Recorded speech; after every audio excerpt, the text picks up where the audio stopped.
Hello, and thank you for joining us for this Student Doctor Network interview session. Today we're going to be talking to Tim Montgomery and Dr. Lisa Meeks, who are two of the three co-founders of the Coalition, which is an organization aimed at improving the student experience with disability accommodations and graduate health science and medical education programs. We will go ahead and jump into things. Lisa and Tim, why don't you guys tell us a little bit about yourself and a little bit about your organization? Okay, thank you so much, and thanks everyone for having us speak to you today. My name is Tim Montgomery, and I am the Director of Student Disability Services at University of California, San Francisco. I'm also the President and co-founder of the Coalition for Disability Access in Health Sciences and Medical Education. I've been here at UCSF for about 6 or 7 months. Before that, I was at Northwestern University. And then before that, spent a long number of years teaching special education. So my background is in modifying and adapting curriculum and providing accommodations and working with students with disabilities. Lisa? Great, and I'm Lisa Meeks, and I am the Director of Medical Student Disability Services here at the UCSF School of Medicine.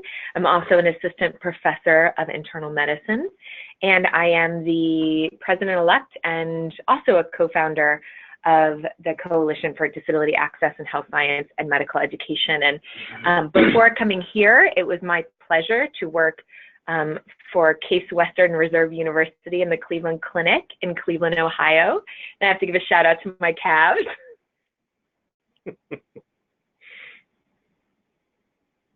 Okay, great. Thank you two so much for being here with us today. Tell me a little bit about the coalition, about why you founded it and what your goals are as an organization. Well, about three and a half years ago, Lisa reached out to me when I was at Northwestern, and we were discussing accommodating students with wheelchairs in medical programs, because I had worked with one at Northwestern and Lisa was working with one here at UCSF. And then a few months after that, she reached out again, and we began to talk a lot about the need for a national level group, because these programs are so specialized and so specific that there really was no group of disability service providers for people to contact and get advice from. So we were talking about that, and then we contacted our colleague, Dr. Greg Moorhead from the University of Chicago, and the three of us decided that we would co-found this organization. And basically our focus was to provide, there was such a void in this area, and we wanted to provide a national level service and group where people from the East Coast, in the South, and all over the United States who are working with students with disabilities in these programs could go on a listserv and say, I have a student with this condition in this program, how have people handled this with accommodations? And so we almost immediately be able to get some advice and best practices and ideas for accommodations from people all over the country, instead of just one or two people that we each knew. So we started that in April of 2014. Last year in Chicago, we had our second symposium, and we had 60 people attend. And then this year, next week actually, we're having our third annual symposium, and we're having 70 people attend. And the people in the membership are all disability service providers and medical educators in health sciences and medicine program.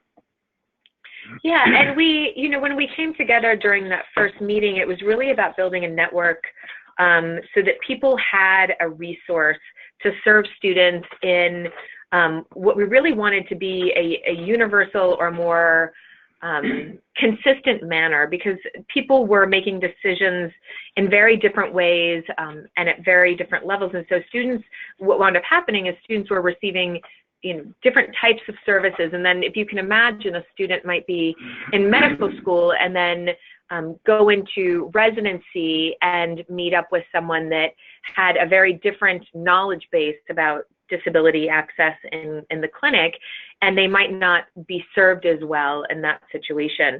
So the mission of the coalition is to it's threefold, really. It's to develop best practices for facilitating access within graduate professional and health science programs.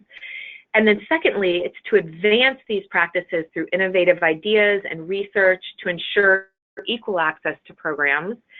And then finally, one of our, and this is a huge goal, is to disseminate this information about practices in the field to all kinds of program level individuals. So whether that be, deans of schools of medicine or administrators or disability folks, or even the students themselves. So doing things like this interview really aligns well with the mission of the coalition. And just to add one more thing, it helps the disability service providers get ideas and best practices, but it also gives us the resources and the support to also go into our programs and let them know, wait a minute, UCSF is accommodating this and University of Chicago is accommodating this, and why can't we? And I think a lot of the programs may not know what other programs are doing, just like we didn't.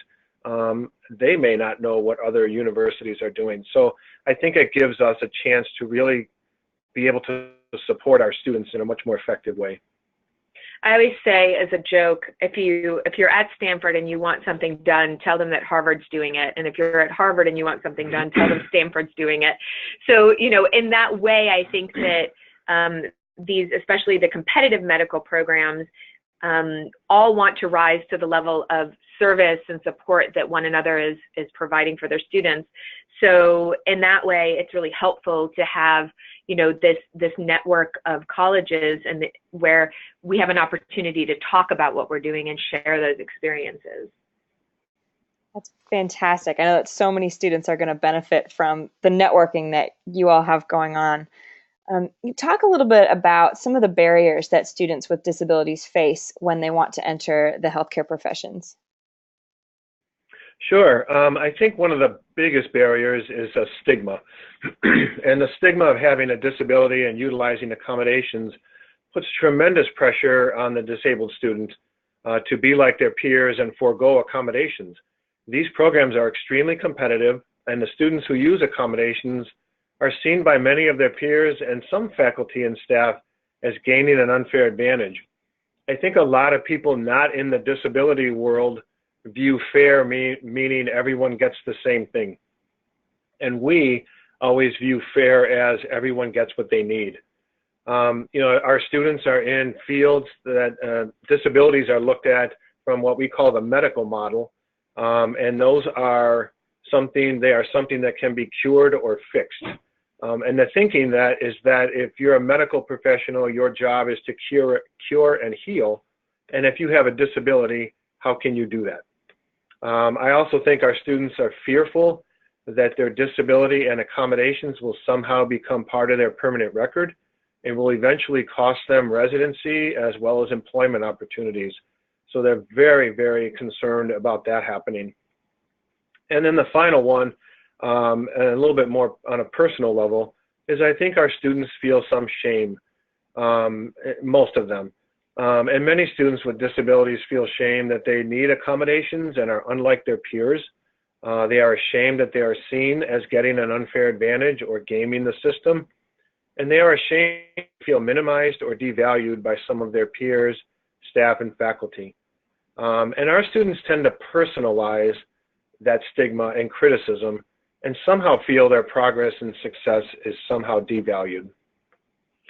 Yeah, and I would add those are, barriers to the student that are internal. And I would add that there are also barriers to the student that are institutionally based. And so I've had the experience of having several students contact me from around the country, different medical programs, and they were stunned to find out that the individual who was in charge of disability really didn't have a good idea of how to accommodate students in either the didactic or clinical setting.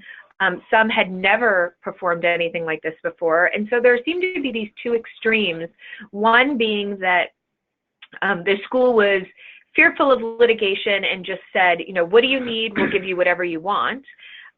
Which is not the right way to approach the situation. And, so oftentimes the student does not know what they need.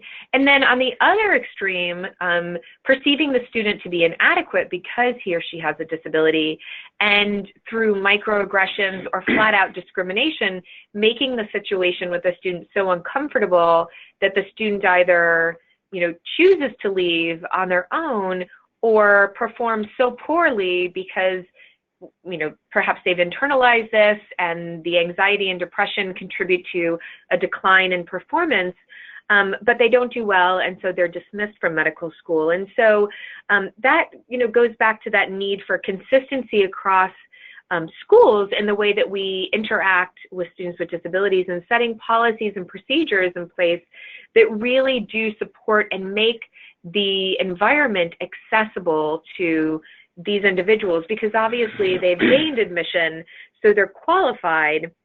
It's just figuring out what they might need. And in that same regard, I think that one of the barriers that's similarly associated is that the schools where providers are maybe not as knowledgeable about disability, often place the responsibility of determining a disability onto the student. And, I'm always reminding people that students don't know what they don't know. None of these students have been to medical school before.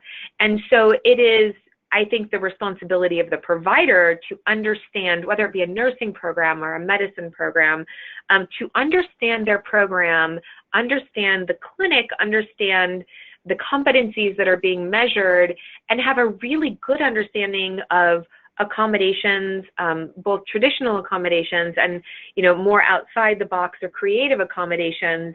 And that takes time. It takes reading articles and books and talking to peers. And that was another reason that, this network was so important. So I think the institution has its own set of barriers along with the internal barriers that the student might face. We often tell our program folks, and as well as our students, but I really want the students to hear this, that, our students have to meet the same academic and technical standards as all students. So they don't get any waivers or any special exemptions from meeting those standards. And those standards include admission, all their coursework requirements, their clinical requirements, their graduation requirements, and their board and licensing requirements. So I really want to emphasize to the students, you deserve to be where you are. There should be no shame in needing accommodations. You are doing the same thing everyone else is doing. Accommodations level the playing field. They do not give an unfair advantage. So I really want folks to, especially the students, to really internalize that and try to remember that, is that you are doing the same thing everyone else is doing. That's so good for these students to hear.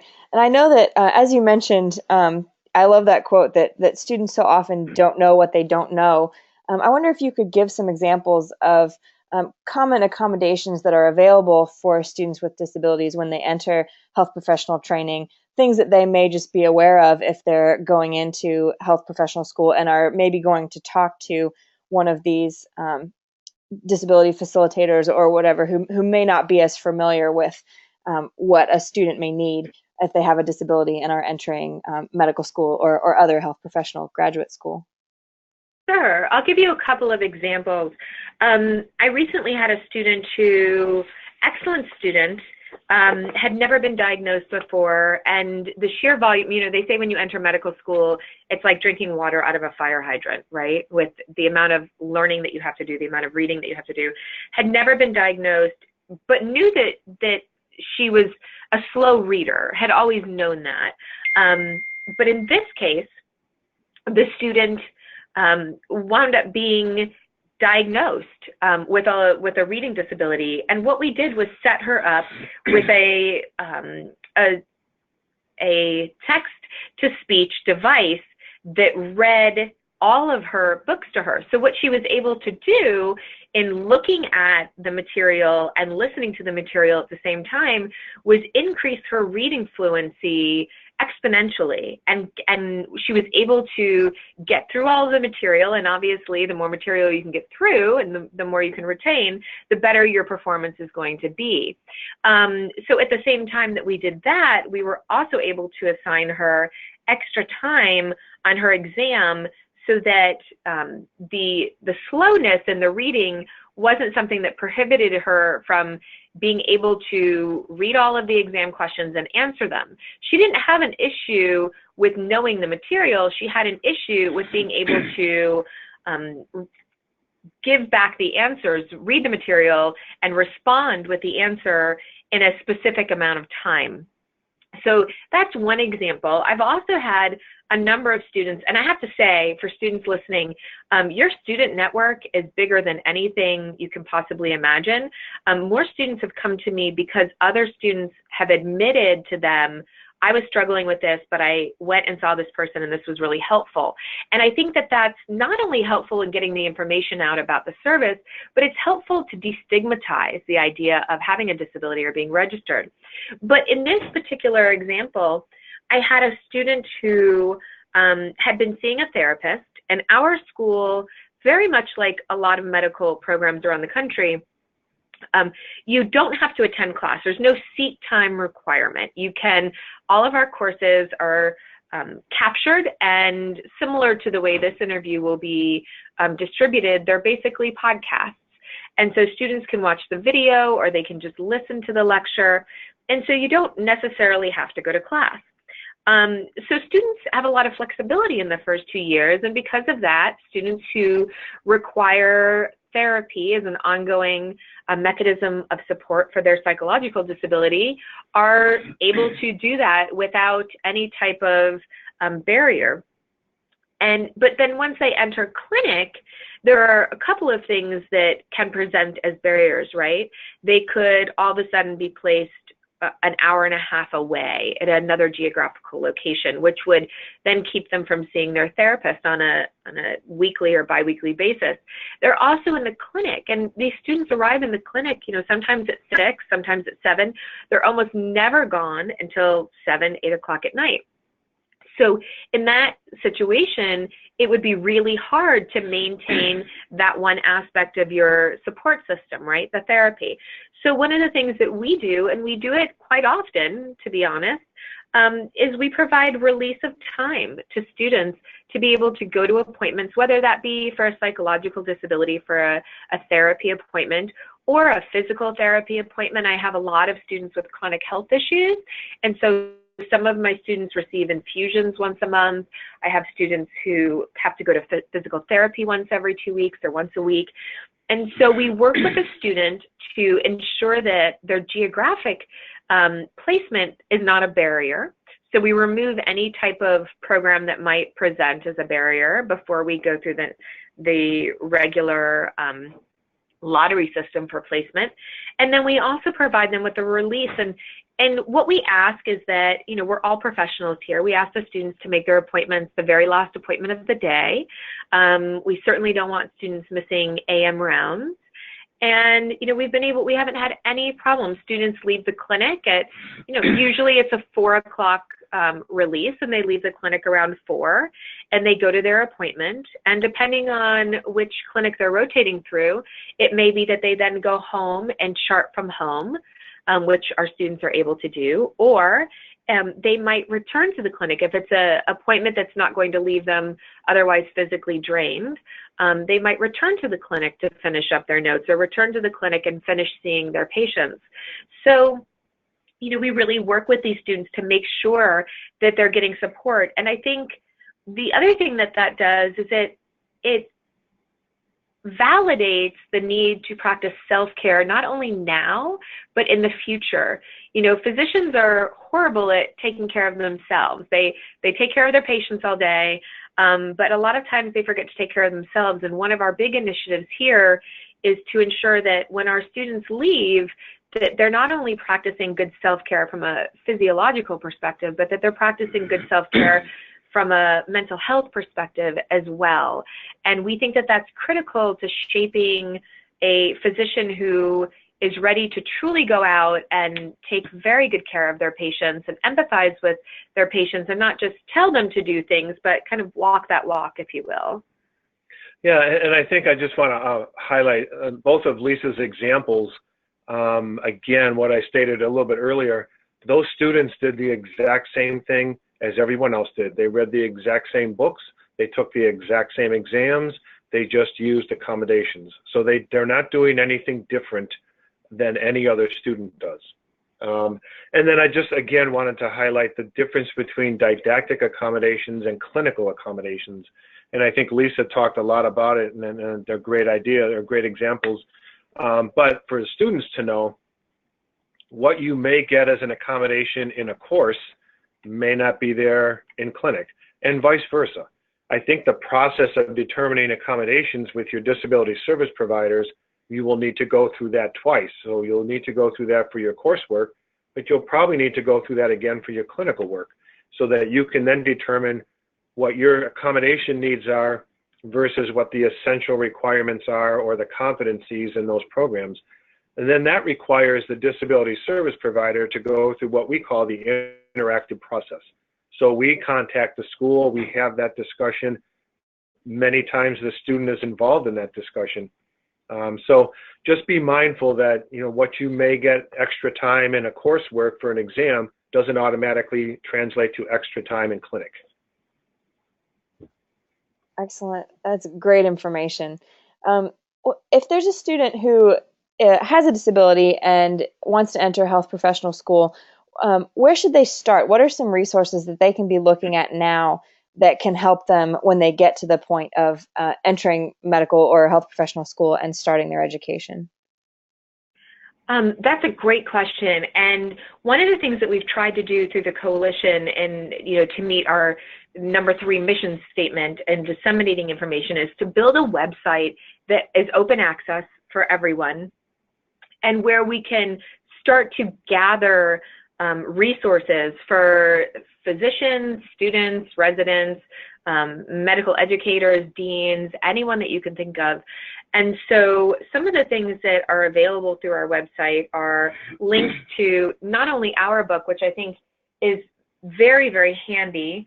And I always have the disclaimer that we don't make any money on the book, so it's great because I feel more comfortable talking about it. It was truly a labor of love. I think that there were something like 12 authors, and everyone dedicated all of their time, and any funds that come in as a result of the book sales go back and are donated to the organization to help increase the education around this topic. But it's called The Guide to Assisting Students with Disabilities, Equal Access in Health Science and Professional Education, and it's by Springer, is the publisher. And in the book, we have multiple chapters. The first one, for example, says Know Your Campus Resources. Chapter 2 is Disability Law. You know, it's just ripe with lots and lots of examples. For example, one is problem solving difficult cases, debunking myths and addressing legitimate concerns, things like accommodations in the clinic. While it was written for DS providers and health science administrators, I've had multiple students contact me from around the country, and the way that they got to me was through this book. They found the book as a resource, and it was really helpful. I think one of the things that it did, especially for those that are in programs that are maybe not as educated on the topic, was it empowered them to self-advocate. It gave them the norm by which to compare the service they're receiving. And for that, I think people are really grateful. The other thing that has been a tremendous resource, I think, for the field and for individual students is the webinar series that we have put together with the AAMC. And this is addressing the most salient disability topics or things that come up. And so, for example, one of those is one of the webinars was accommodations in the clinic. And in that webinar, we give multiple examples. I think we walk through case studies, and one is a physical disability, one is a psychological disability, and I believe one was a learning disability. But rich information for anyone in this process. So really a 360 resource, if you will. And multiple articles. We have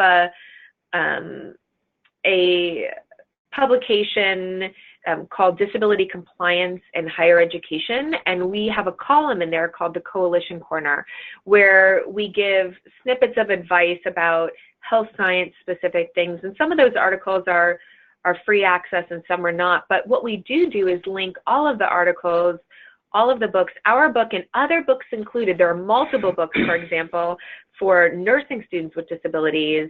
We have partnered with several national organizations that support nurses with disabilities, other organizations that support professionals with hearing loss.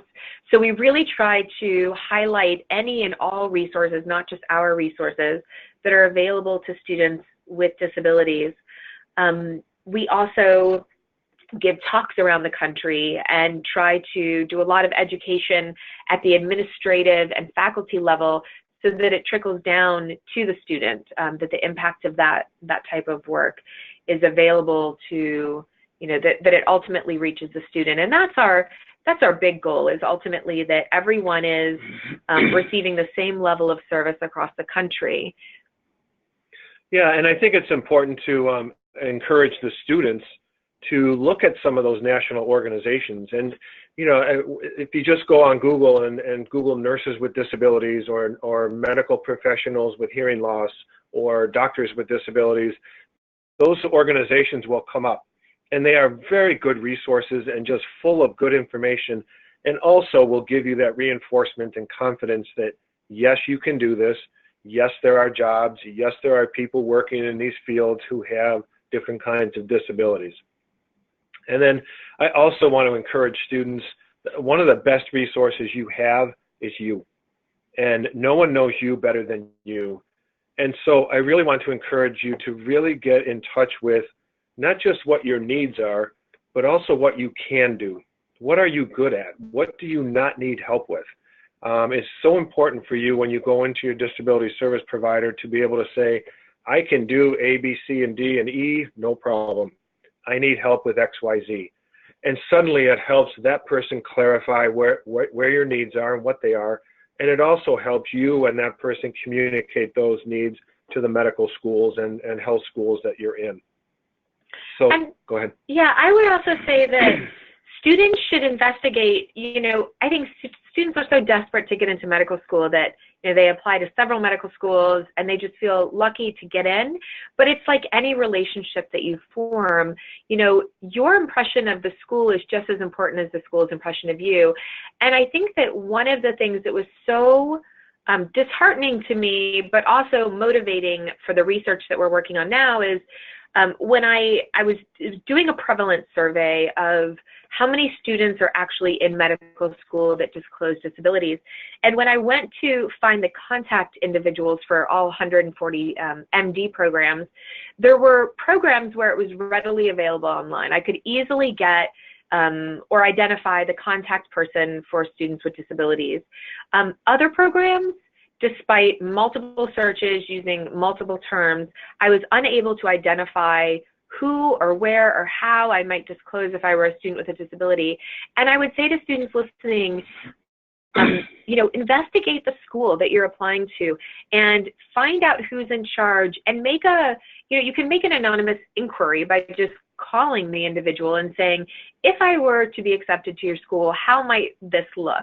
What types of accommodations might be afforded to me if I'm a person that has epilepsy? How would that be handled in the clinic? And I get those calls all the time, and I never mind answering them or spending time with students, because I think it's such an important decision to make, to know where you will go and where you will fit in. And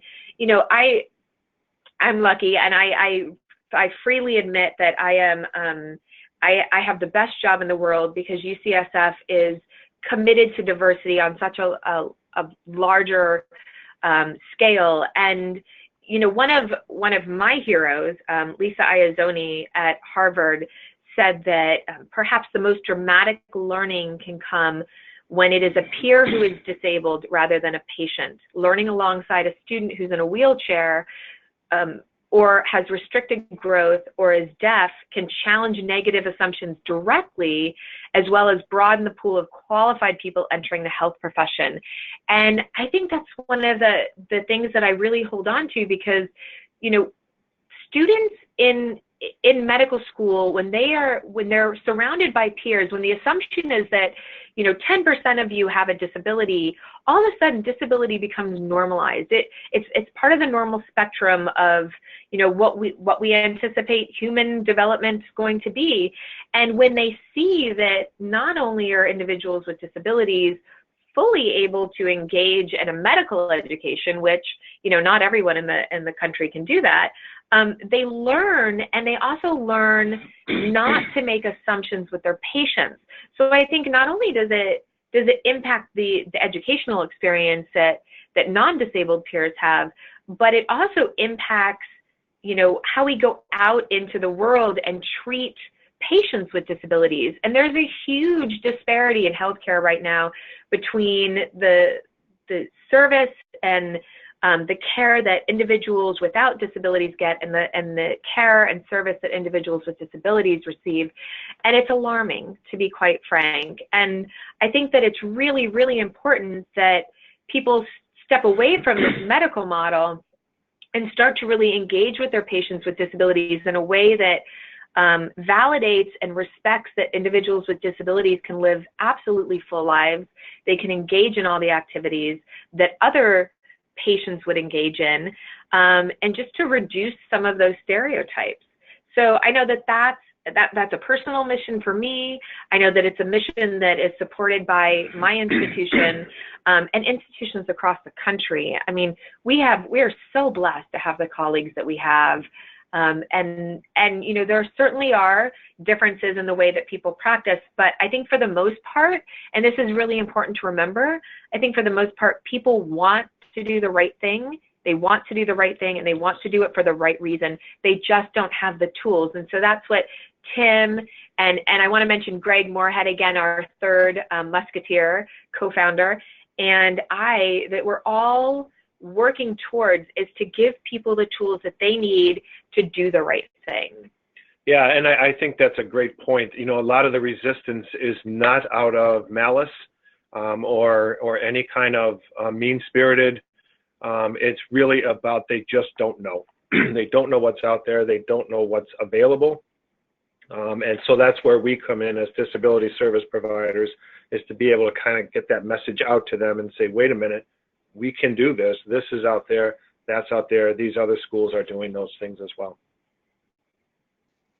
That's great. And I hope that this interview helps get a lot of that information out to people who may not have heard it before, because it's so encouraging to someone who may have a disability and to say, you can do this. I hope that there are students listening who really feel inspired and encouraged. I know you've mentioned a couple of examples already, but just because of the power of examples, for people to see specifically, you know, examples of someone who has had a disability and has worked through it and has, you know, overcome it to be able to become a successful physician or healthcare professional. Can you give me a couple of examples of students you have worked with anonymously, obviously, but just give some details that could be an encouragement to someone who wants to see themselves in that role later on? I could give you multiple examples. Right now, the examples that come to the front of my mind are, of course, superstars, right? Those stick out. But I had a student that had a spinal injury and was a wheelchair user full-time. And the student, when entering medical school, I imagine, I wasn't part of the admissions decision, obviously, but when entering medical school, I can imagine that, you know, there were lots of questions about what they were going to be able to perform, if they could meet all the technical standards, how they would be received by patients, things like that. And I'm happy to report that that particular student needed very little when it came, you know, down to it, a stand-up wheelchair to be able to be in surgery. And I think we wound up having some transportation things. At the end of the day, cognitively, you know, the person is obviously fine. had upper mobility in both arms, and that person today is a surgical resident. So I think that not only is a good example, but really challenges the stereotypes we have, right, of wheelchair users. I have another student who just placed in the most competitive residency in the country at the most competitive school, and that person has the most severe learning disability of all of the students I've ever worked with, but only needed extra time. Again, cognitively, the student is able to think on their feet. They're able to memorize information. They just have a reading disability and required extra time to read the questions. And so, I mean, I could go on. We have a legally blind physician who completed their PhD and is now finishing in the clinic. And aside from screen readers and some other assistive technology things, this is one of the most brilliant people I've ever worked with in my life. So I think, and again, my situation is unique, right? Because we're going to work with those students and we embrace these students and recognize the full extent of what they offer our institution above and beyond just getting through medical school, that they have a unique perspective that they bring to the diversity of the class. But those are examples. Tim, do you have? I do, and one comes to mind. I just want to highlight Lisa's examples. A couple of those really don't involve academics. I mean, it just involves more access to that curriculum or access to those clinical areas. So I think there's always that difference to make as well. My student I'm thinking of is, again, it had nothing to do with academics, but for her, she had a condition that was really difficult for her to get up in the morning. And because of her condition, and also because of medication. So she was frequently tardy for her physical therapy placement. So it really became an issue with the program. So again, we opened up that interactive process and met with the program and worked closely with them and the student and really came up with a plan of action and course of action. So we were able to address that very successfully. Come to find out, she finished well, took the licensing boards and passed, and she's a physical therapist in Florida. So go ahead. I want to point out, because one of the, we always we call it debunking the myth. Mm-hmm. So one of the biggest pushbacks that I hear when I'm giving grand rounds or speaking to people is, well, the real world, and the real world this, and the real world that. And I have to say, the real world is a lot more flexible than any program I have ever encountered. For example, a lot of physicians work shift work. So an ER physician, for example, and they might be on for 3 days and off for 4 days, and they might work nights. So in Tim's example of somebody who has difficulty getting up in the mornings, that might be the perfect situation. We also have a lot of people who go into private practice and they make their own schedule. My children's pediatrician only works 3 days a week, and she comes in at 9 and leaves at 4, picks up her kids from school. And, so I think the real world actually affords you more flexibility than this, constructed training that's meant to be so intense, right? It's almost like if you can get through this, then you're in the club. You've made it through. Well, and I think too, especially for the students to hear, the real world is very different from school, as you might imagine. In school or in the medical school and programs, every term, so every quarter, every semester, you start new classes, a new schedule, new information, and that's difficult over a sustained period of time. And some programs, physician assistant, some physical therapy, they go very fast and they're very intense. It's a lot of information in a short period of time. But I always tell my students, once you get out into the real world and get a job, you go to one place. And you go to one place every day and you do that job and you get to know that place and you get to know the terminology and you get to know how to chart and do your records, and it's always the same. So I think, and Lisa's, I think, hit it right on the head, the real world is often more flexible than academic world. Right, and that's a really good point, Tim, that, one of the biggest barriers that we don't talk about is the culture. So every 8 weeks, in a traditionally spaced out clerkship, a student is going into potentially a new hospital with a new EMR, with a new hierarchy, and they're having to navigate. It's not just the education. It's not just the patients and the clinical skills. They're having to navigate personalities. They're having to navigate new equipment, potentially new EMRs, which, we all want to shoot the EMRs on most days. And so, that's all very frustrating, but those are all hurdles that once you're out in practice, you're not necessarily having to learn those new skills or learn the culture every single day. And so it can be a lot easier. That's, again, great information and great examples. Thank you for those. We're winding down on time, but I wanted to give you each time for some final thoughts and anything else you wanted to add. Lisa, I know that you had mentioned there's a project you're working on that you're looking for perhaps some assistance on. So if you wanted to give that information and any other final thoughts you have for the students listening. Oh, great. Thank you so much, Christy. So yes, as we stated in our mission, part of it is to do research. I'm lucky enough to have a faculty appointment and protected time to do research in this area. And a new project that I am just starting this month, actually, is a project on the lived experiences of students, residents, and physicians with disabilities. So I will actually, this summer, I'll be packing my bags and I'm leaving May 15th. I head to Atlanta first.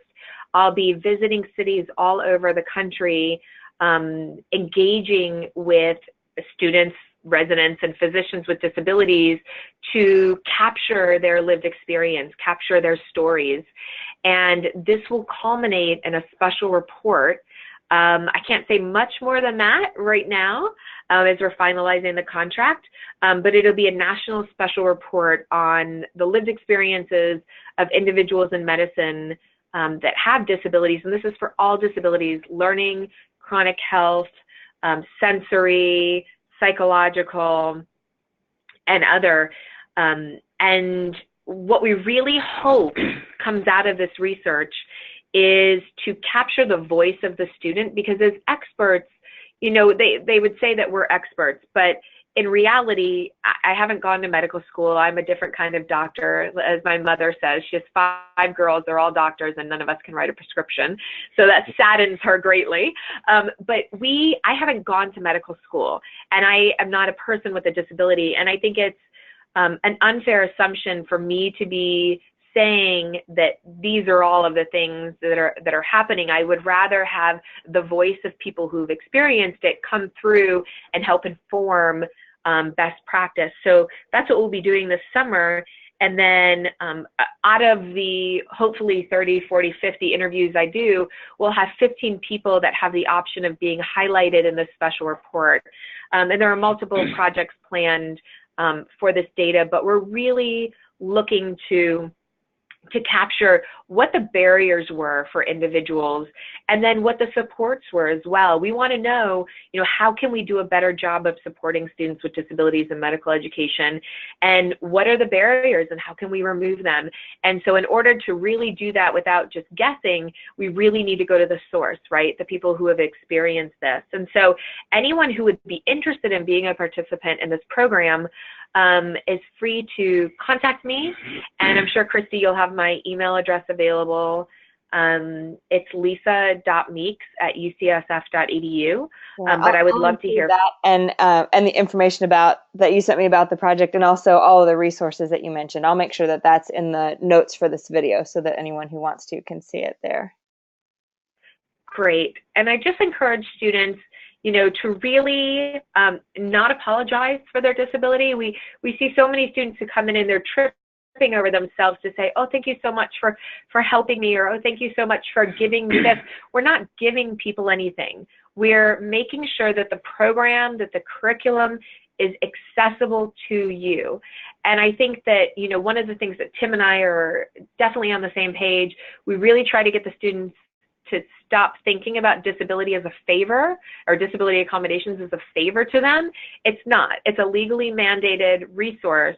And we, by making the environment accessible to those students, it helps inform universal design of instruction. It helps make the environment more accessible to everyone, and it really and truly enriches our class, the education everyone is getting. Yeah, and I think the students too, just believe in yourself and use your resources. And we do not like heroes. If you're struggling, do not struggle in silence. If you need help, if you have a disability and you need help, go see your disability service provider. If you're struggling with life things, go see a counselor. If you're struggling studying or test taking, go see the academic support people. Use your resources to help you, and don't try to do it all by yourself. And remember, you deserve to be here. You have a right to be here, and you can do it. Yeah, and I think really, at the end of the day, normalizing some of this is important too, because one of my favorite sayings, I did a lot of work around autism, and when I was at Case Western, and one of my favorite things to say was, sometimes it's not about having autism. And here, like, sometimes it's not about having a disability. Everybody struggles. Medical school is really, really hard. Right. It's a hard time in the normal course of human development. You're an adult, but you're not, completely on your own. And at the same time, you're being challenged with quite possibly the hardest material that you're ever going to get. So I think, this is normal. It's normal to struggle in medical school, and, you seek help. Yeah. Definitely. Absolutely. That's something that, I know many people come to SDN looking for help on a certain level, and I hope that in addition to being able to get encouragement from your peers on our site, that you will seek out those resources that are available to you at your school, because I know that they are there. Lisa and Tim, thank you so much for spending some time with us and for sharing this information with our SDN members and any other students who come across this. I think it's going to be a fantastic resource. And thank you for the work that you're doing. Keep up what you're doing, and I look forward to hearing great things from you guys in the future. Great. Thanks, Christy. Thanks so much.